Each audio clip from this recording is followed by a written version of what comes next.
Well,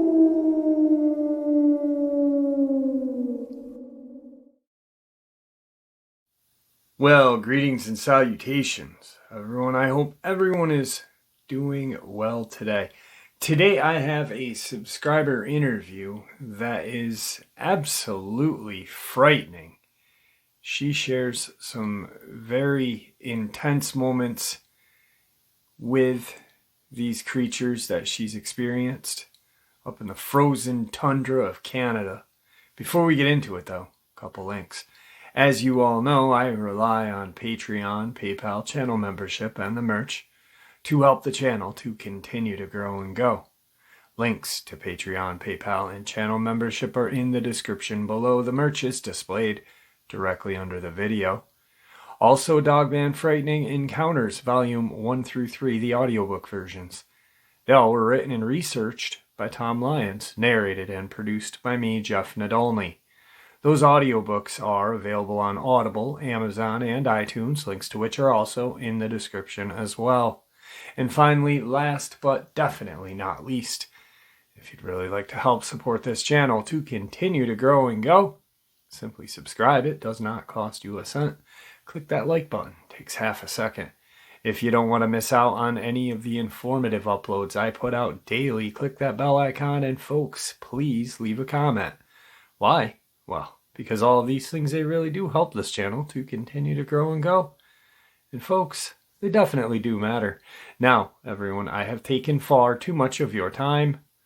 Let's jump in to today's upload, shall we? All right, today, everyone, I have a subscriber who is all the way up north in Beaver Lodge, Alberta. Her name is Marlene. Marlene, how are you today? I'm doing really good. I appreciate doing really good. I'm sorry. I appreciate you taking some of your time out of your day to share your experiences with us. So right now, you know how I do it. I'm going to turn the floor over to you so you can share your experiences with us and possibly help someone else. Okay. Awesome. Well, I've had a variety of kind of different encounters, so I'll go by chronological, kind of by my age. So the first one, this would have happened back between when I was about 10 years old, or 8 years old. So it would have been in between 1983 to maybe 1980 or 1984, in that area. Anyways, my dad is one of those hell and brimstone fire pastors or preachers, and that's how I've always been raised. So at that time, I had never even heard of Bigfoot or anything. You know, they kept me kind of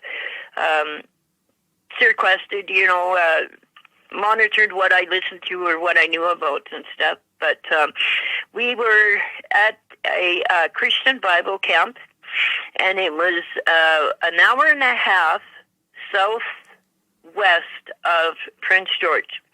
And in that area, there's nothing but logging, right? And there's little lakes all over and stuff like that. So it was one of these lakes where you went down a logging road, and then you went down another logging road, and then you turned and you went quite a ways winding into this Bible camp. Now there were cabins and major places like for eating and stuff like that. Now it was getting towards the end of the camp. It was a 10-day camp, and we'd been there for a while, but now this family showed up. There was two women, and there was a boy and a girl, and they were native. I mean, no big thing, but they had come, and they were supposed to be staying to have supper and for the evening service. So this was about 4 o'clock, just before supper would be coming. Anyways, when they had come in, why I met them is because they had rung the bell and announced for everybody to go into the main eating hall. And started asking why, and I ended up talking to the young kids, and they had said that they thought it was a grizzly, but they weren't too sure. But coming into the Bible camp, that they had thought it was a grizzly, and they had told, the leaders of the camp that possibly a grizzly. Now, there had been bears, black bears, coming into the camp. And, when they saw that, they just said to make noise or, and they would run away. So when they were saying this, the two kids and I, the girl was a little bit older than me, and he was maybe a year or two younger. But we got this idea of, hey, let's go back to that road and go see this bear or whatever it is. So we went walking out that winding road. We got to the logging road, and they said, well, it was going this way, and she said it was moving so fast, and she said it was too tall to be a bear. Now, those logging roads, because it was really swampy in that area, the roads were built really kind of higher up. So, going into the ditch, it would be, quite a drop. And probably maybe even like about 5 feet from where you would stand on the side to where the top of the road is. It was, it would have been over my head as a kid. So anyways, we get out to that main road, and so we start walking down that road, not from where they came, but on the other side of the Bible camp, heading further, deeper into the woods there. And so we're walking, and we're hearing whistling. And so we start whistling back, and we could hear something. Once again, we could hear something walking with us, and when we would stop, it would stop. Right, and so we would walk, but we kept hearing that whistling. We would whistle back, and we would hear something in the trees moving on the side of the road on the left side. It would have been on our left side. And now, from my medical condition, like I'm legally blind, but even back then, at that age, my eyesight was really, really bad. They just people weren't really aware of how bad it was. I wasn't either, but all of a sudden we started hearing like this noising and this crashing and stuff like that. And I remember looking over, and I was trying to focus in. And because of my eyesight, it takes longer trying to focusing in. But I remember it was almost, I was focusing in on like one of those teepee structures. But I remember seeing the trees moving, and the trees that were moving were too high up, like they were higher up on the road. But there was no wind, no other trees, and stuff was breaking. And I turned to them, because I saw brown, and I turned to them to say, like, what is that? Like, what is that? And I just see dust. They're gone. They're booking her back to camp. So I know from my instinct at that time, I had a feeling that there was a monster in the woods. Anyway, so I'm trying to run. They're gone. I get back, and it was quite a distance because I had started getting the stomach cramp, the stitches you get from when you're running too fast. Yeah. So now I'm getting close to the camp, and I'm doubled over in pain. Now this is kind of when I get into camp, this guy he was a loner in the camp. Comes up to me and he says, "Hey, are you Marlene?" And I'm crying and snotty nose and almost hysterical, and I'm like, "Yep." And he's like, "Everybody's looking for you. You're in so much trouble. Like you're in big trouble because you disappeared with that thing out there."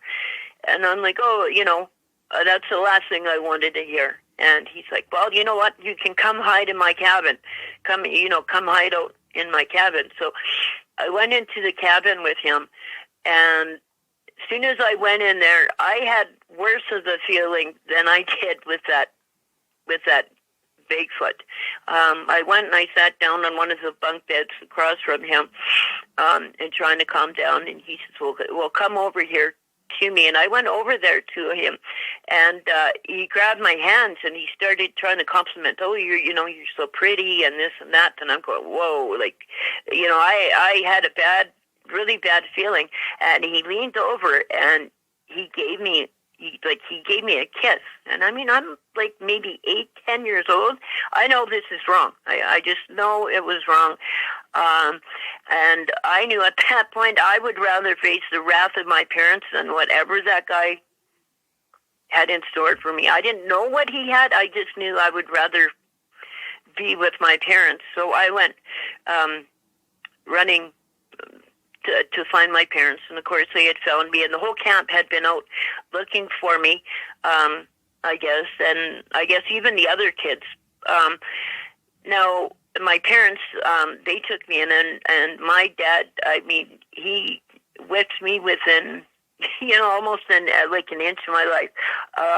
When I tried to tell them what we had seen and encountered, they accused me of lying, and of making stories up. And then I tried to tell what this guy had done. And then it was even worse because they accused me about lying about him. And, I got just whipped and, very, very hurt. And that was my lesson of learning that, you know what, there may be monsters out in the woods, but there's also monsters in humans, and the human monsters are worse. Can be a lot worse than what we can do, and but I mean, it took me years to realize that it was a Bigfoot. Well, it took me even a couple of years to find out that there was a Bigfoot that existed, and then it wasn't even maybe till about 5-6 years ago, because I kept asking people, like, have you ever heard a bear whistle? Because my parents had I told them, find those kids because they'll tell you they saw what I saw. I'm not making this up. They had left, I guess. I guess they probably, I think what had happened is jumped in their vehicle, and just when they found the kids on the road, just piled them in the car and they left because they weren't in the service that evening, and I never saw them back out in camp. And that guy that took me into his camp, nothing was ever even said to him. And like I said, I had told my parents what he had done, and you think, they would want to do something, to know that that's in the midst of their family Bible camp. And, nothing was said. I was the one that was punished. And, but finally listening to experiences, because I just had a feeling that I had an encounter, but I couldn't pinpoint where. And then finally putting it together with the whistling, where it would follow you, right, and then stop and stuff, that I put it together that it was a Bigfoot. And now realizing, like, me standing up on the road and how high everything was going, that was a very big one. He would have had to have been very tall, Yeah. Very tall for how high up he was moving and breaking the tree branches and stuff. So, that was my encounter. But like I said, I just put it together. But I mean, I've had people thinking I was crazy for my whole life. Asking like, well, can't you get your bear to whistle? Have you ever heard a bear whistle? And, people thinking I was crazy because I thought bears whistle. Right. I mean, you were a kid. What are you supposed to think?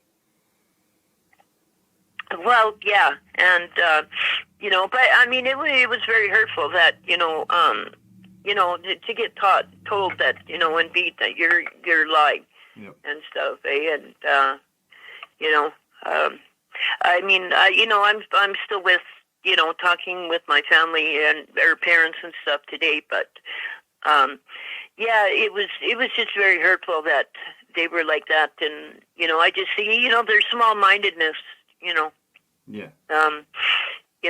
That went on. So yeah, that was my first thing. Now, going on.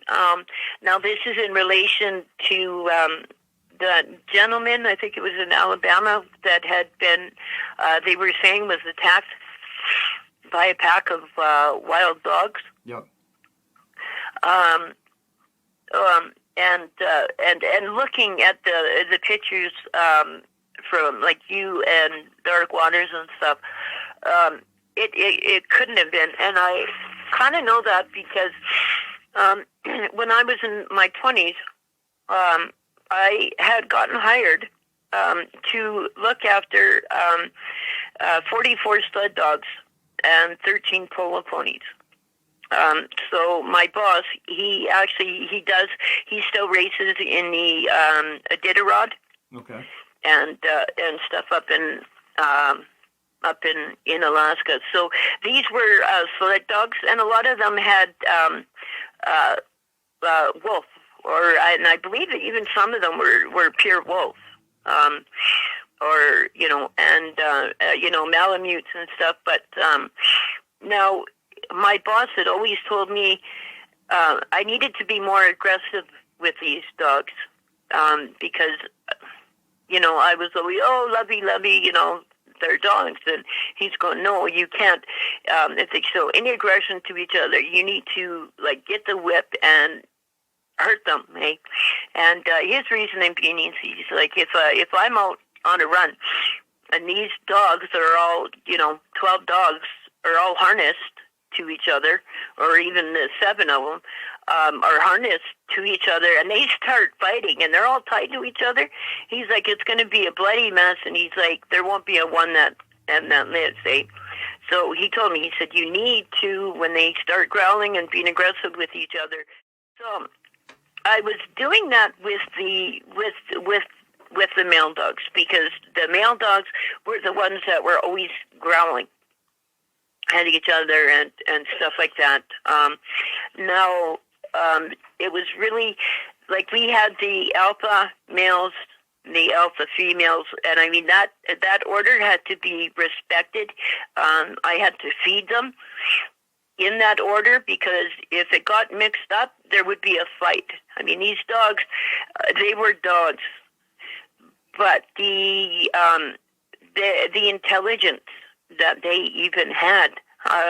Now, the one dog, I know he was part wolf, but he was pure black, and his name was Reindeer, but he was pure black, and he had one blue eye and one brown eye. It was one of those iced crystal eyes, and he was, as soon as you came into the dog yard, so each dog had a dog house, and he had a pole in the middle that had the chain with the swivel, so they could run around in their little area.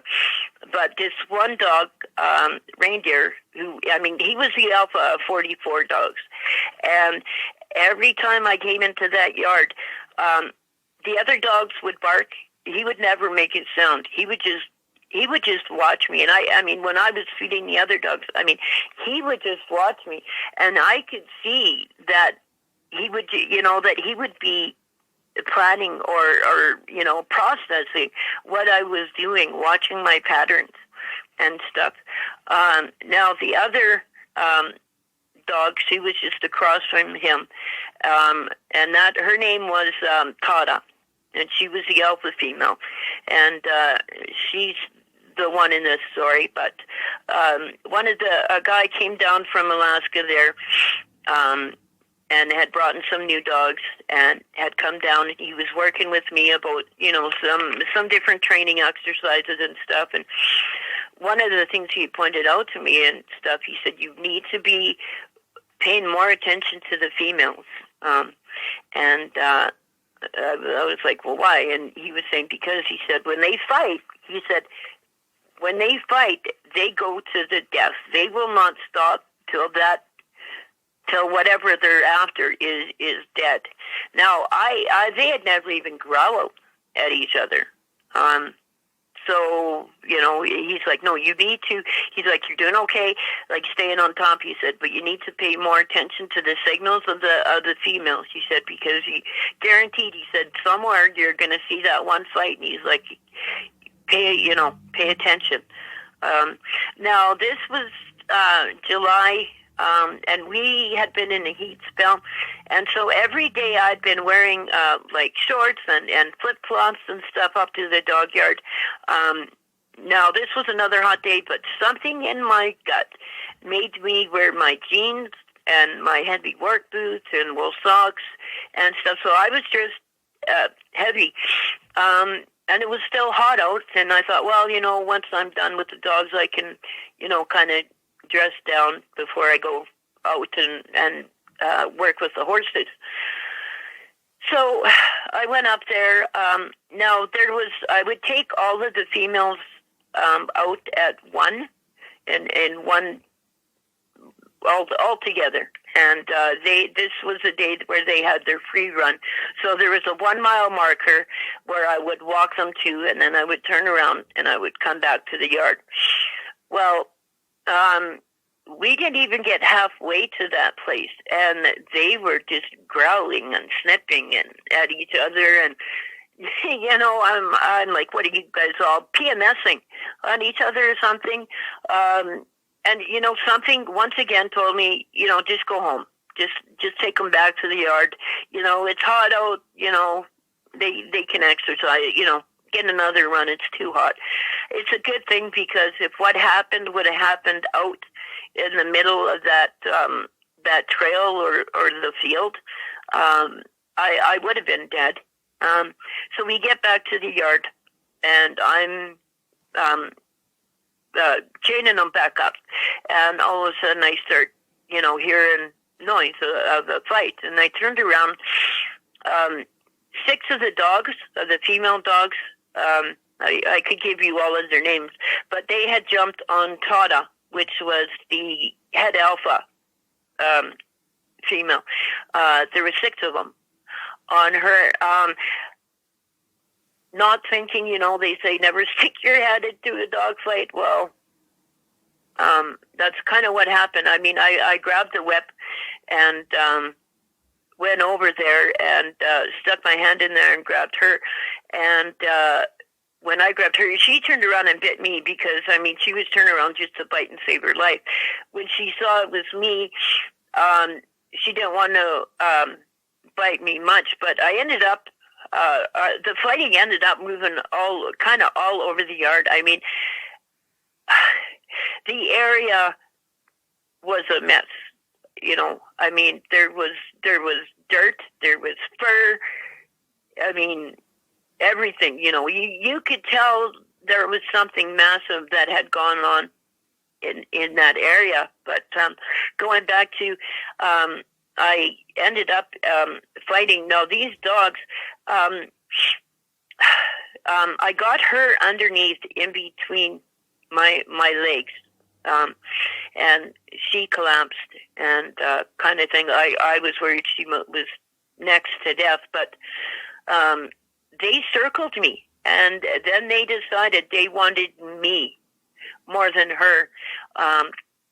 And I had the whip that I was trying to use to keep them back, but the intelligence on those dogs, that they would circle and then they would change their circling around, and watching for, okay, like 2 would, kind of start getting too close to me on this area where, I would whip and pay attention. And next thing I know, I'm getting nipped by one on my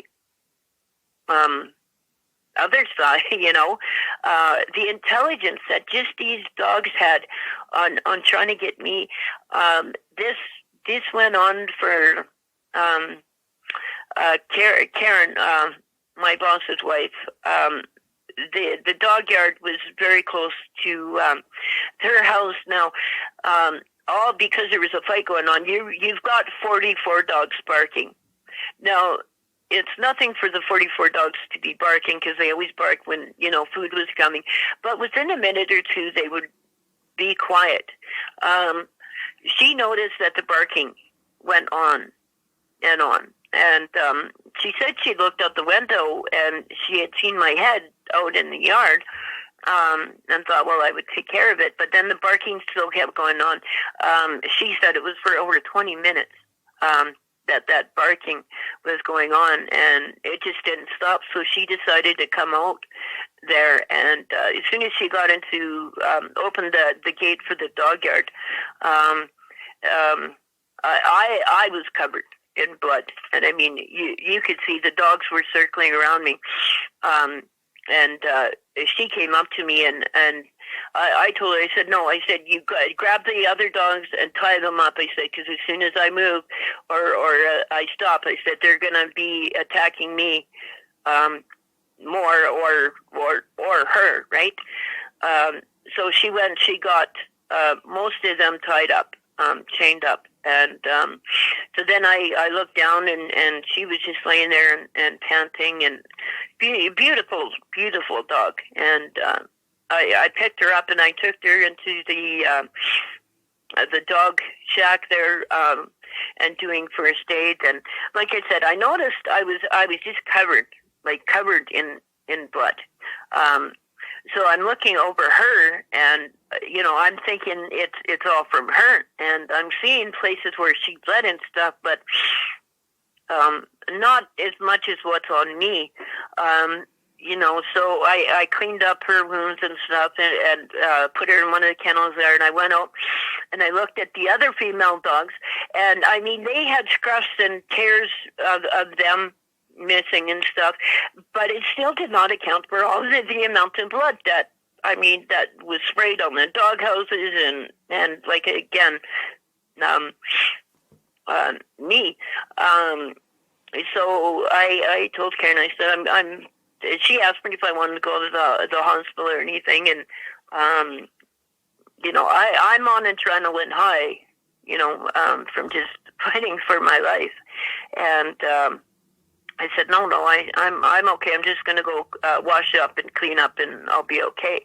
And so I actually lived on the property there.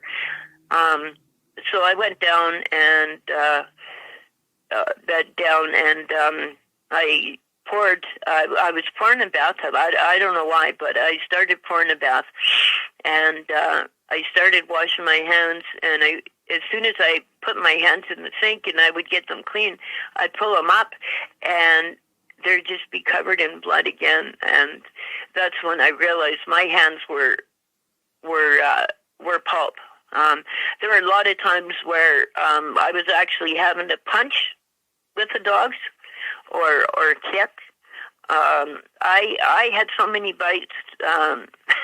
We couldn't even count them. I ended up in the hospital for 3 weeks, and then after that, I was still on outpatients for the antibiotics for another 6 weeks. But I couldn't use my hands for anything. I mean, the tears and the swelling and stuff, even the bites just from the dogs was enough that my wrist was broken from one of the bites on my wrist.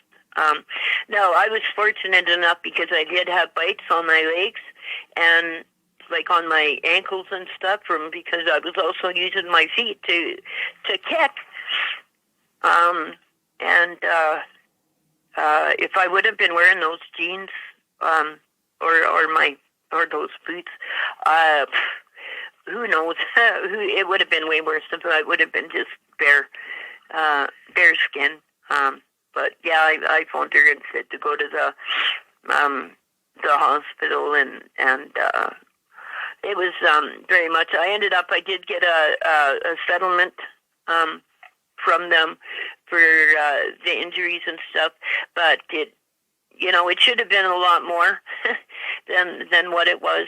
But it was just very terrifying. And so, I mean, looking at the pictures of where that guy was attacked, that wasn't a dog attack, because, I mean, that road, and that they would have been torn up.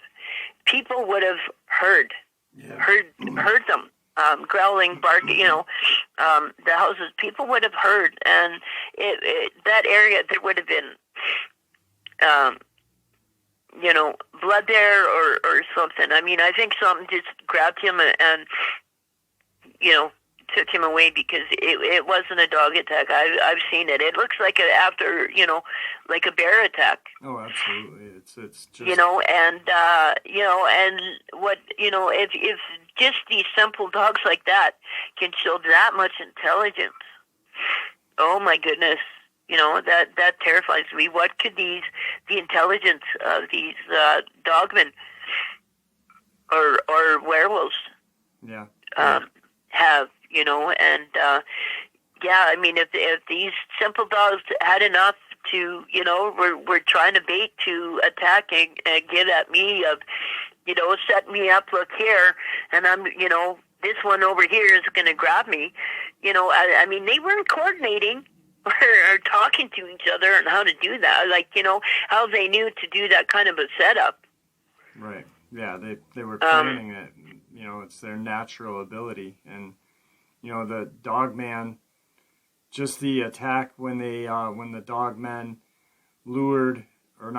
but kind of encircled the ambulance in Connecticut was an amazing story, which showed a vast amount of cunningness and intelligence. Well, exactly. People underestimate what, even a simple intelligence of a dog. And so,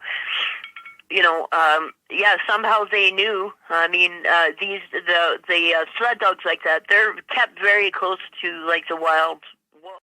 It's not like a Dogman, but it's just a black dog that is about the size of a horse. Wow.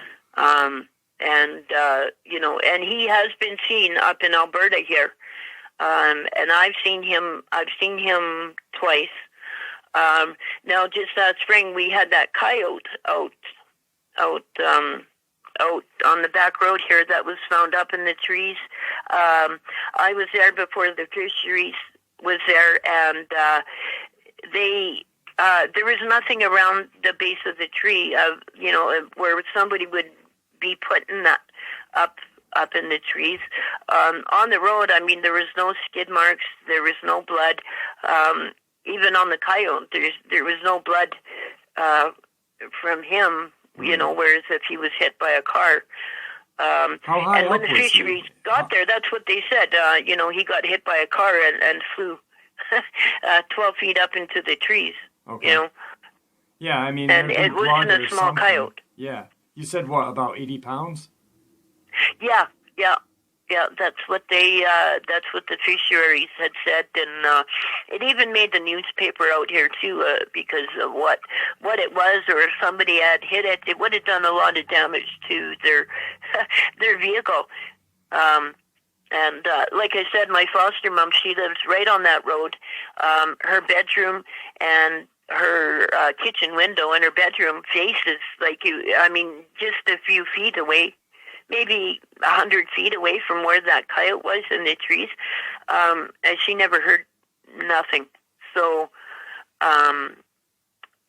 so that's kind of weird. But I did mention to you before about having experience with demon dog. Yeah. Not demon dog. I believe that they were hellhounds. Okay. Is what I'm thinking they were. When I was recovering from some substance and stuff like that, I ended up moving into a house where it was quite a large house. There was 6 bedrooms. Now, and I mean, one of the bedrooms there, it was so large. Like, I mean, you could easily fit 4 beds in there. Now, all of us that were kind of living at the time there, we were recovering off of stuff. There were some that had health issues too. I wasn't myself, but there was quite a few of them that were on methadone at the time.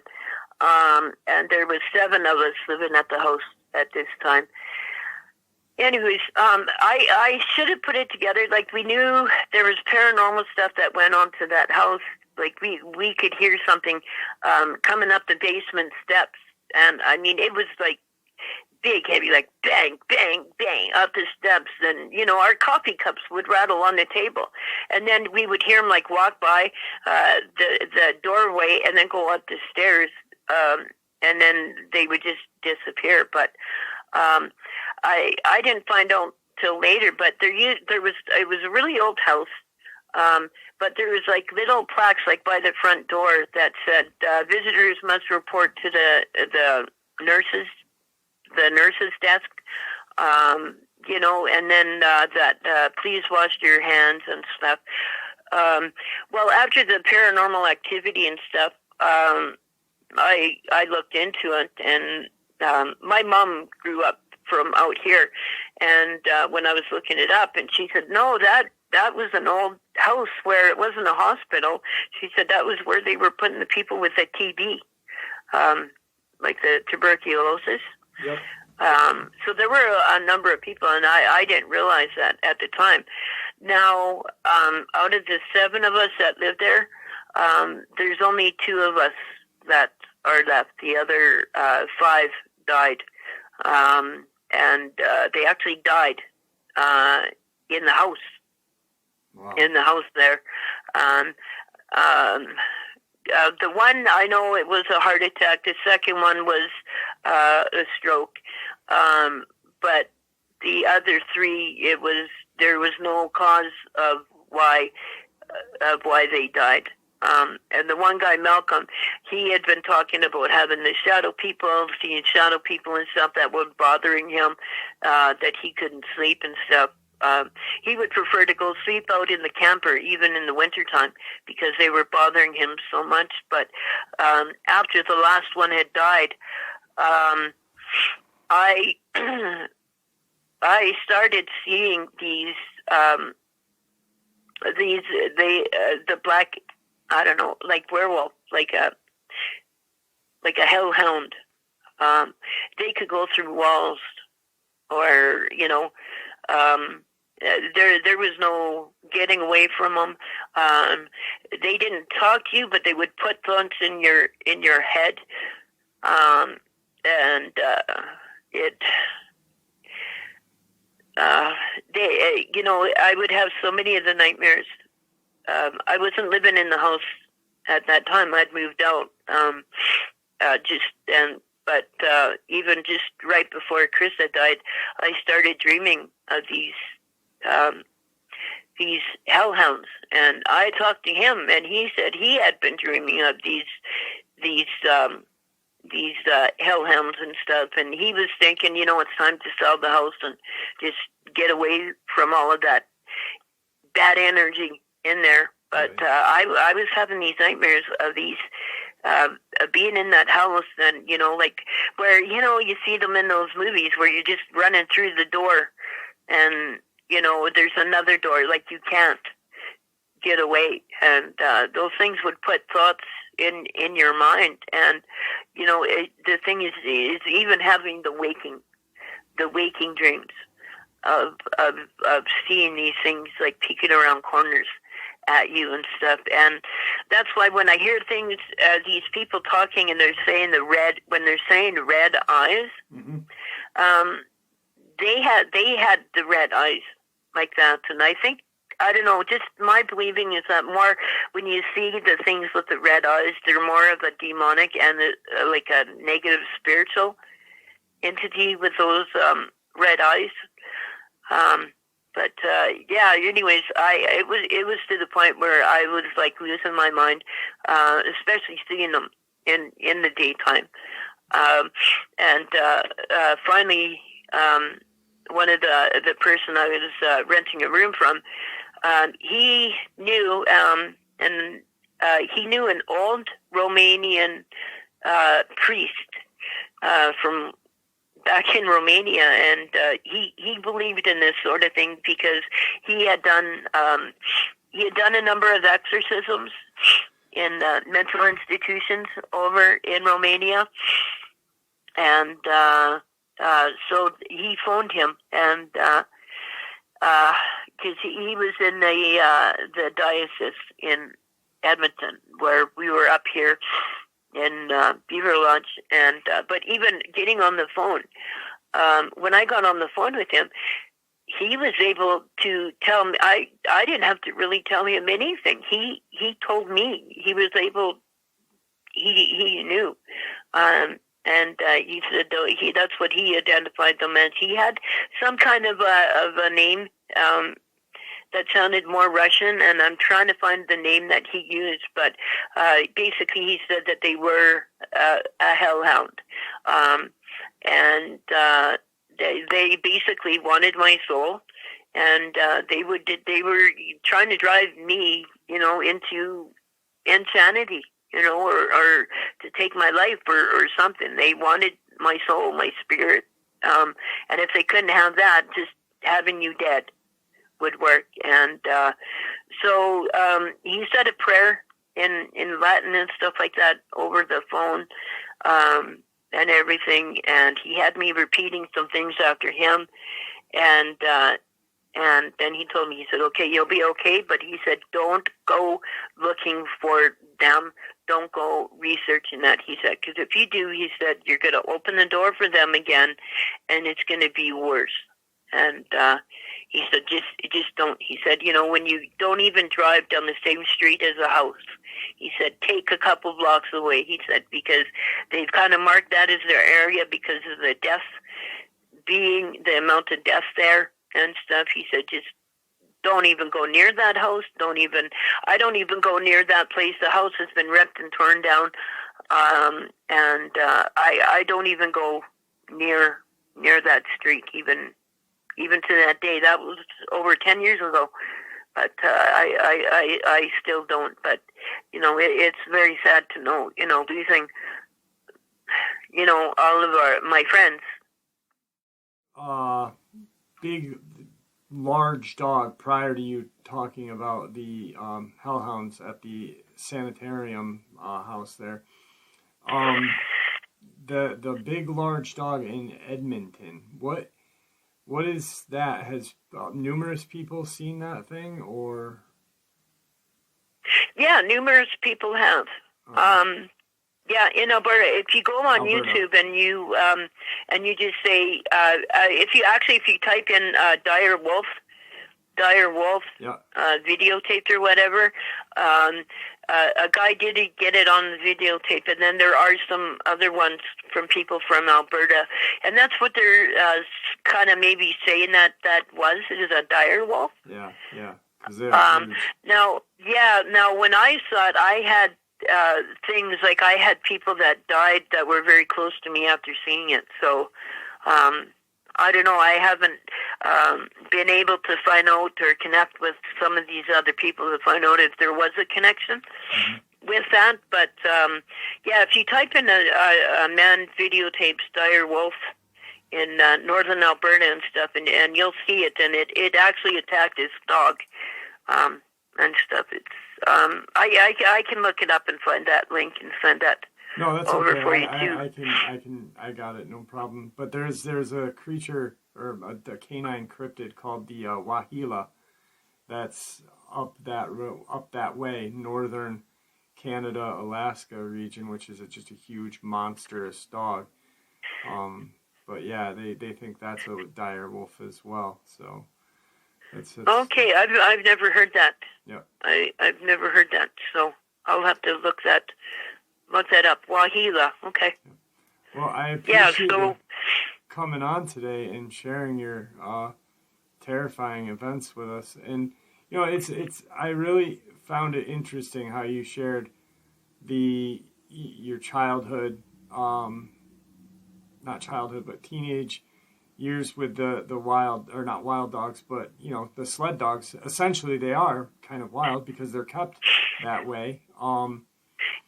But it does show the cunningness and intelligence of of these, dogs that you were around. So, it just dispels the proof, there's no proof that man, actually there was two men, there was one in Texas and one on the Alabama-Florida region, and they blamed that on wild dogs, which, there would be massive amounts of blood.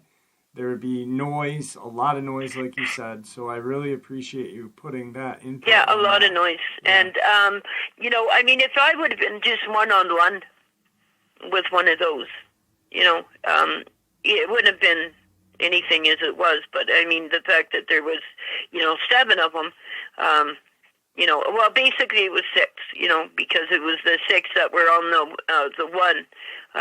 She kind of, like I said, once I got her underneath me, she just kind of flopped and just, right.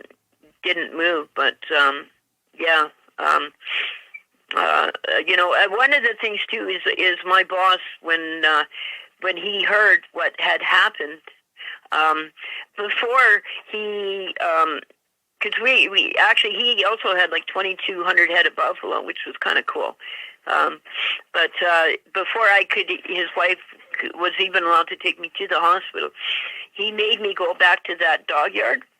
And he said, you take that hose, and he said, and that weapon, he said, to every last one of those dogs that did that, he said, you go over there and because he said it'll still be in their mind, where he said, if you leave, you're gone for a couple of days or even 6 hours, they won't know what they're in trouble for. He said, you go back up there and you raise hells, and, he said, I know you don't like to hit them or whatever. He said, maybe you're a little different now, but, yeah, I did. I had to go up there and make quite a display, and, because all the other dogs pretty much saw that, I had to make a display of them, of inserting that I am the alpha of all of you. Yeah, you had to show your dominance, yep. But it's kind of I never hear many people talk about that, but I do believe that with the Dogman and stuff like that, they must have alphas. Oh yeah. Alphas. I've heard them with Bigfoots and stuff, but with the dogs and the alphas and stuff, there's got to be some of those. Got to be those. So. Yeah, I really appreciate you coming on and sharing your encounters with us. Is there anything that you'd like to say before we end the interview? Well, just be careful, people, on going out and looking for these things. I don't believe any of them are nice and fluffy. With these Sasquatch, we were 3 little kids, that whistling and it following us. But we were just 3 little kids. They could have taken us out, especially when I got left there by myself. It didn't. I think it was scaring us back home. I don't know why he was whistling and kind of playing that little game with us, but or maybe there was something else that knew there was something else in that woods and scared us to go running back. But they're not warm and fuzzy, and don't go out looking. And I know this stuff is being buried. Like even that coyote out back here. The Fish and Wildlife saying it got hit by a car and flew 12 feet up in the tree. It didn't break any branches or anything, or so. Very, they're lying. They got no problem on hiding it, or absolutely. Trying to make something up. Absolutely. Yeah, and I had talking to you before that I don't think a lot of people, when they're hearing this, they don't like to hear it because, especially even now, my dad, he's still alive. He's kind of loosened on the hell and brimstone of everybody going to hell right now. But he still does not like to hear or acknowledge that any of that stuff could be. because it means he has to open his mind to other possibilities. And, they get comfortable on what they know and keep it closed. And it's a comfort, that nothing like that could exist. Yeah. It leaves them comfortable. And that's not true. There are monsters out there, but there are also humans. The comment section and everything that I feel comfortable telling this. It's only been a few people, my brother and my dad, and then my fiance, that I've ever really talked about any of these experiences about. Even with the hellhound there, I haven't really talked to anybody much about it. But it's just sad, that I lost all my friends. And maybe if we had known that there was something supernatural going on in that house from all the death that had happened there, we could have prepared ourselves. So. Yeah. Well, it was great having you on, and I appreciate it. And thank you. Oh, thank you. And have a good night, everybody. You as well. All right, folks, what an absolutely dreadful series of events this poor woman experienced. Absolutely unbelievable. Wow. Guys, I'd like to thank you all for supporting this channel. Your support is what makes this channel so special. The community you guys have created in that comment post or comment section or whatever you want to call it is just unbelievably amazing, second to none. Every once in a while you get your little troll that pops in, but I'd say 99.9% of the time you guys are it's like family. You guys are supportive. You guys have an open ear, and just amazing. So thank you. It really does show a lot for the channel we have here. Also, it's the reason why it continues to grow and go. And it is appreciated. Please, everyone, stay safe, happy, healthy, and ever vigilant. Keeping an eye on our children, our pets, our family, and friends. These creatures are real. They're out there, and they are dangerous. If we share a little bit of this information with the people we love and care about, it may just help save their lives someday. Until next time, never stop asking questions. Never stop pushing back. And God bless all of you.